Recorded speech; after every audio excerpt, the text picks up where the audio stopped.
आज आपण 1 किलो डाळीमध्ये किती पोळ्या होतात आणि 1 किलो डाळीच्या पोळ्या करायसाठी त्याला मैदा किती लागतो याचं परफेक्ट प्रमाण तुम्हाला सांगणार आहे. तुम्ही जरी ऑर्डर घेणार असलात ना तरी हा व्हिडिओ तुमच्या खूप कामाचा आहे. चला व्हिडिओला सुरुवात करूया. त्याच्यासाठी मी इथे 1 किलो चणा डाळ घेतलेली आहे. साफ करून घ्यायची आणि चणा डाळ घेताना ना चांगल्या क्वालिटीची घ्यायची, म्हणजे एकसाथ सर्व डाळ आहे ना ती शिजते. हिला आपल्याला स्वच्छ धुवून घ्यायची आहे. डाळ कुकरमध्ये शिजवणार आहे आणि तिला कुकरमध्ये आपण काढून घेऊया. भरपूर पाणी घालायचं आणि अशा हलक्या हाताने तिला धुवून घ्यायची, कारण त्याच्यामध्ये ना पावडर भरपूर असते. एकदम अशी जोरात चोळून रगडून धुवू नका, मग त्याच्यावरचे स्टार्च निघून जाते आणि पुरणपोळीला मग चांगली चव येणार आहे. म्हणून हलक्या हाताने असे आपण 4 ते 5 वेळा स्वच्छ धुवून घ्यायचे. हे पाणी काढून टाकायचं आणि दुसरं पाणी घालायचं. डाळ स्वच्छ 4 वेळा धुवून घेतलेली आहे. त्याच्यामध्ये पाणी ओतायचं. डाळ बुडून वरती येईल ना इतकं आपल्याला पाणी ओतायचं आहे. त्याच्यामध्ये चिमूटभर असं पाव चमचा मीठ घालायचं. पोळ्यांना कलर चांगला येण्यासाठी चिमूटभर अशी हळद घालायची. मिक्स करायची. बघू शकता तुम्ही पाणी किती घातलेलं आहे ते. आपली डाळ आहे ना त्याच्या वरपर्यंत पाणी आलेलं आहे. थोडंसं पाणी वर आलं पाहिजे, कारण डाळ शिजल्याच्या नंतर ती जास्त होते ना, नाही तर मग वरची सुकी राहते आणि खाली चांगली शिजते आणि मग वाटायला गेल्याच्या नंतर ना अर्धी वाटल्या जाते आणि अर्धी वाटल्या जात नाही. म्हणून पाणी भरपूर घालायचं, नाहीतरी आपण त्याची कटाची आमटी करणारच आहोत. कुकरचं झाकण लावायचं आणि पहिले आपल्याला याच्यावरती 4 शिट्या करून घ्यायच्या आहेत. जर तुमची डाळ चांगल्या क्वालिटीची असेल तर 4 शिटीमध्ये शिजते. नाही शिजली तर नंतर परत तुम्ही 1-2 शिट्या करू शकता, पण सुरुवातीलाच 5-6 शिटी करू नका, नाही तर डाळ जास्त शिजल्या जाईल. तसाच कुकर उचलायचा आणि गॅसवर ठेवायचा. मध्यम ते लो आचेवर याच्या शिट्या करून घ्यायच्या. 1 किलो मैदा आहे हा, तर आपल्याला चाळून घ्यायचं. किती चांगल्या क्वालिटीचं आणलं ना तरी पीठ चाळून घ्यायचं. यातलं थोडं पीठ आपल्याला पोळी लाटण्यासाठी काढून ठेवायचं आहे.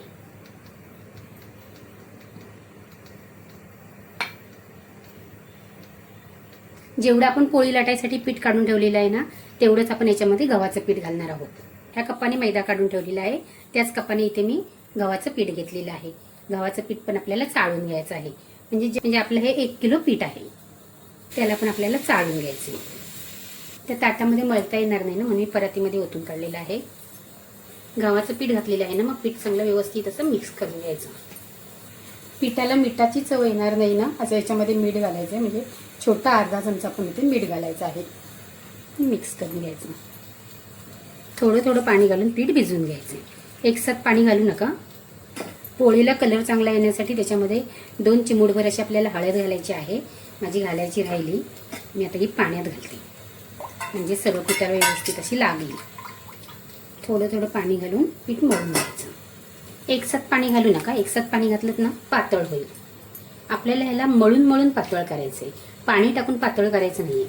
तेव्हा पाणी पहिलं सुरुवातीला बेताचंच घालत जा.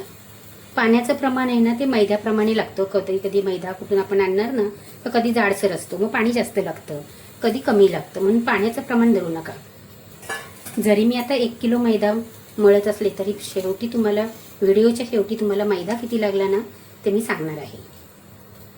म्हणजे 1 किलो डाळीमध्ये किती पोळ्या झाल्या, किती मैदा लागला ते सर्व तुम्हाला सविस्तर असं पुढे सांगणार आहे. त्या व्हिडिओ नक्की शेवटपर्यंत बघा. आजचा जर तुम्हाला हा 1 किलोच्या प्रमाणामधला व्हिडिओ आवडला तर नक्की लाईक करा आणि चॅनलवर पहिल्यांदा झाला असाल तर चॅनलला सबस्क्राईब करा. असंच पीठ मळून घ्यायला आपल्याला झाकून ठेवायचं आहे आणि डाळ वाटून घ्यायची आहे. कुकरच्या इथे 6 शिट्या करून घेतलेल्या आहेत. कुकर साधारण थंड झाल्यावरच उघडायचा आहे. शिटी अशी वरती करायची आणि कुकर उघडायचा. बघू शकता तुम्ही डाळ कशी शिजली आहे ती. अशी डाळ शिजली पाहिजे. अशी हाताने कुस्करली ना तर ती पूर्ण डाळ आहे ती सर्व शिजली पाहिजे. कुठेही आतमध्ये कण राहिला नाही पाहिजे. अशा पद्धतीने डाळ शिजवून घ्यायची. तिला आपल्याला गाळून घ्यायची आहे. कुकर आपल्याला उचलायला जमला नाही ना तर अशी डाळ आहे ना झाऱ्याने काढून घ्यायची आणि गाळायला ठेवून द्यायची. नितळण्यासाठी ठेवून द्यायची. एका चाळणीत राहिली नाही ना तर दुसऱ्या चाळणीत ठेवायची. पाण्याची तुम्ही कटाची आमटी करू शकता.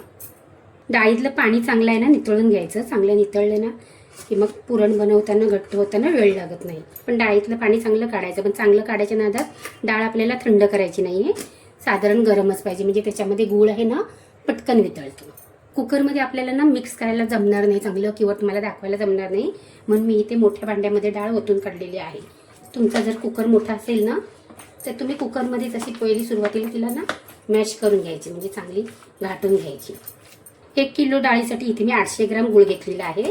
तुम्हाला जर गोड कमी लागत असेल तर कमी घेतलात तरी चालेल, आणि गोड जर जास्त लागत असेल तर तुम्ही 1 किलो डाळीसाठी 1 किलो गूळ वापरू शकता. आणि गूळ घेताना असा नरमवाला गूळ घ्यायचा. देशी गूळ घेतलात तर अतिउत्तम, पण देशी गुळाने ना पोळीला रंग बरोबर येत नाही, म्हणून मी हा गूळ वापरलेला आहे. आणि गरम गरम डाळीत घालायचं. असं गरम गरम ना चांगली मॅश करून घ्यायचं. बघू शकता गूळ कसा पटकन वितळला तो, आणि डाळ पण आपली बारीक होते. गुळाबरोबर डाळ शिजवली ना ती कडक होते. पहिलं असं तुम्ही चांगलं घोटून घ्या. असंच भांड्यात उचलायचं आणि गॅसवर ठेवायचं आणि सतत मिक्स करायचं. सतत जर तुम्ही मिक्स केलं नाहीत ना तर डाळ आपली खाली चिटकणार आणि करपणार. आणि मिक्स करताना तळापासून करायचं. जर तुम्ही असं वरवर केलं ना तर खाली डाळ चिटकणार. जसा गूळ वितळत जाईल ना तसं ते पातळ होत जाईल, आणि परत ते आपल्याला घट्ट होईपर्यंत मिक्स करायचे.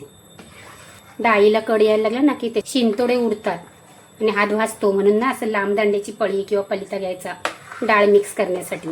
किंवा तुम्ही हाताला कॉटनचा एक रुमाल बांधलात ना तरी पण चालेल. प्लॅस्टिकची पिशवी बांधू नका. प्लॅस्टिकची पिशवी पण गरम होते आणि बांगड्या पण गरम होतात, म्हणून तुम्ही हाताला एक कॉटनचा रुमाल बांधा आणि घट्ट होईपर्यंत त्याला आपल्याला मिक्स करून घ्यायचं. पुरण बनवण्यासाठी ना जाड बुडाचं भांडं घ्यायचं, म्हणजे पुरण खाली लागत नाही. पुरण झालं की नाही कसं ओळखायचं? पळीमध्ये अशी एक पुरण घ्यायचं आणि पळी अशी पलटी मारायची. असं पडलं ना की समजायचं की आपलं पुरण झालेलं नाही. किंवा पळी अशी उभी करून बघायची, पडली की समजायची अजून झालेलं नाही, अजून आपल्याला हे सुकं करायचं आहे. चमचा असा उभा करायचा, पडला नाही की समजायचं आपलं पुरण तयार झालेलं आहे. तसंच असं चमच्यामध्ये पण घ्यायचं आणि पलटी करायचं. पडलं नाही की समजायचं की पुरण आपलं तयार झालेलं आहे. पुरण तयार झाल्याच्या नंतरच याच्यामध्ये आपण वेलची पावडर, जायफळ पावडर, सुंठ पावडर घालणार आहोत. तुम्हाला पाहिजे तर तुम्ही याच्यामध्ये बडीशेपची पण पावडर घालू शकता. बडीशेपच्या पावडरनी पण मस्त सुवास येतो. आपलं पुरण सुकं होत आलेलं आहे. 1 चमचा सुंठ पावडर आहे आणि अर्धा चमचा जायफळ पावडर आहे. 1 चमचा वरून वेलची पावडर घालायची. सुंठ पावडरपेक्षा वेलची पावडर जरा जास्त घालायची. थोडी घालते कारण याच्यात साखर टाकून वाटलेली आहे, म्हणून थोडी जरा जास्त घातलेली आहे. मिक्स करून घ्यायची आणि गॅस बंद करायचा. ह्या चाळणीवरती आपल्याला डाळ वाटून घ्यायची. थोडी थोडी डाळ घ्यायची आणि या ग्लासाने तिला अशी मॅश करायची, म्हणजे पटकन होते. पद्धतीने आपण सर्व डाळ आहे ना ती वाटून घेणार आहोत. किंवा तुम्ही पुरण यंत्रामध्ये पण वाटू शकता. गरम गरम वाटायची, म्हणजे पटकन वाटल्या जाते. अशा पद्धतीने आपली सर्व डाळ वाटून झालेली आहे. पिठाला तर 1 तास झालेला आहे. 1.5 चमचा तेल आणि 1 चमचा पाणी घ्यायचं आहे आणि हे पीठ आपल्याला मळून घ्यायचं आहे. पीठ आपल्याला मळून एकदम मऊसूत असं करायचं आहे. थोडं थोडं तेल पाणी घालायचं आणि पीठ मऊसूत असं मळायचं आहे. जेवढं पीठ तुम्ही चांगलं मळणार ना तेवढी तुमची पुरणपोळी आहे ना ती मऊ खुसखुशीत अशी होणार आहे. असं आपटून मळायचं. किंवा तुमच्याकडे खलबत्त्याचा दांडा असेल ना त्यानं चेचलत ना तरी चालेल. पहिल्यातली लोक पाट्यावर चेचायचीत वरवंट्याने पीठ आणि तार सुटेपर्यंत मळायची. मग पुरणपोळ्या आहेत ना त्यांच्या तोंडात घालतात, विरघळतात. तसं पीठ एकदम चांगलं मऊसूत असं करून घ्या. असं चांगलं विस्कटायचं, परत त्याच्यामध्ये तेल पाणी घालायचं आणि परत मळायचं. अशा पद्धतीने आपण सर्व पीठ आहे ना ते मळून घ्यायचं आहे. पिठाचे आणि पुरणाचे दोन्ही गोळे करून घ्यायचे, मग पोळ्या पटापट लाटून होतात. पोळपाटला आणि लाटण्याला थोडंसं पीठ लावून घ्यायचं, म्हणजे तो ओलसर असेल ना तर निघून जातं आणि जाडून टाकायचं. पिठाची गोळी छोटी घ्यायची आणि पुरणाची गोळी आहे ना ती मोठी घ्यायची. थोडंसं हाताला तेल लावायचं आणि याची पारी बनवून घ्यायची. त्याच्यामध्ये हे गोळी घालायची.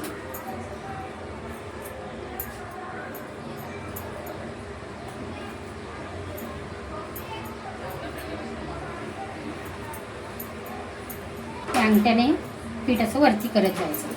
सर्व पीठ असं वरती घ्यायचं आणि त्याचं तोंड. जास्त असं पीठ आहे ना असं दुमडून तरी टाकू शकता किंवा काढून पण टाकू शकता. इथे मी मैदाच लावायला घेतलेला आहे. तुम्ही गव्हाचं पीठ घेतलं ना तरी पण चालेल. आणि हलकी हाताने लाटून घ्यायचं. साईडने पहिली लाटायची, नंतर मध्ये लाटायची. आपल्याला चिटकते वाटते तर थोडंसं मैदा लावायचा. जर तुम्हाला अशी पोळी फिरवता आली नाही ना तर पोळपाट फिरवायचं. असं पोळपाट फिरवलं ना की पोळी मग फाटत नाही. साईडच्या कडा आपल्याला व्यवस्थित अशा पातळ करून घ्यायच्या. बघू शकता पूर्ण आपल्या पोळीमध्ये पुरण कसं भरलं आहे ते. सर्व साईडनी पुरण व्यवस्थित असं लागलं पाहिजे.